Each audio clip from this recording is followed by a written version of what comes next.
नमस्कार मित्रांनो, मी गोपाळ डाकेवळे. मित्रांनो, लाडकी बहीण योजनेसंदर्भात मागील काही दिवसापासून मित्रांनो अनेक जे आहे ते गैरसमज पसरवण्यात येत आहे. ज्यामध्ये मित्रांनो रील्सद्वारे असेल किंवा मित्रांनो समाज माध्यमाद्वारे असेल मित्रांनो अनेक चुकीचे संदेश जे आहे ते प्रसारित होत आहे. यालाच मित्रांनो अनुसरून प्रत्येक जिल्हा परिषदेमध्ये मित्रांनो याची दखल घेण्यात आलेली आहे आणि मित्रांनो लाभार्थ्याकडून याची मित्रांनो जी आहे ती चौकशी करण्यात आल्या असता मित्रांनो अशा प्रकारचे कुठलाही बदल केला नसल्याचं त्यांना ते सांगण्यात येत आहे. म्हणूनच मित्रांनो जिल्हा परिषदेकडून एक परिपत्रक जे आहे ते प्रसिद्ध करण्यात आलेलं आहे. याबद्दल मित्रांनो तुम्हाला सविस्तर माहिती त्यांनी सांगितली आहे. तर याबद्दलची संपूर्ण ए टू झेड माहिती पाहणार आहोत. तत्पूर्वी आपण चॅनलवरती नवीन असाल तर कृपया चॅनलला सबस्क्राईब करून ठेवा. अशाच प्रकारची माहिती आधारित व्हिडिओ आपल्यापर्यंत पोहोचत राहतील. तर पाहूया मित्रांनो या संदर्भातली सविस्तर माहिती.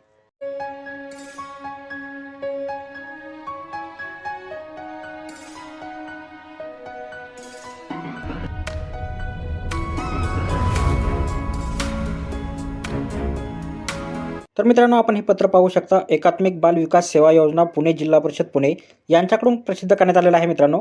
अशाच प्रकारचं पत्र जे आहे मित्रांनो संपूर्ण जिल्ह्यामध्ये जे आहे काढण्यात येत आहे. या पत्राचा विषय जर आपण बघितला तर पाहू शकता मुख्यमंत्री माझी लाडकी बहीण योजनेसंदर्भात आहे. उपरोक्त विषयान्वये आपणास कळविण्यात येते की या कार्यालयाचे अशा निदर्शनास आलेले आहे की मुख्यमंत्री माझी लाडकी बहीण योजनेबाबत समाज माध्यमाकडून रील्स व्हिडिओद्वारे वेगळी माहिती प्रसारित करण्यात येत आहे. यामुळे लाभार्थी महिला तसेच जनतेच्या मनात गैरसमज निर्माण होत असून याबाबत वेगवेगळ्या स्तरावर या कार्यालयाकडे विचारणा होत आहे. या अनुषंगाने आपणास कळविण्यात येते की मुख्यमंत्री माझी लाडकी बहीण योजनेच्या अटी आणि शर्ती यामध्ये तसेच योजनेचे सद्यस्थितीमधील कार्यपद्धतीमध्ये कोणताही बदल झालेला नाही. योजनेमध्ये कोणताही बदल झाला असल्यास तो प्रशासनाकडून आपणास कळविण्यात येईल. सदर योजनेसंदर्भात चुकीच्या बातम्यामुळे लाभार्थी व जनतेच्या मनात कोणताही गैरसमज निर्माण होऊ नये याकरिता आपण आपल्या स्तरावरून तसेच अंगणवाडी सेविकेमार्फत या योजनेची सद्यस्थिती लाभार्थी व जनतेच्या निदर्शनास आणून द्यावी.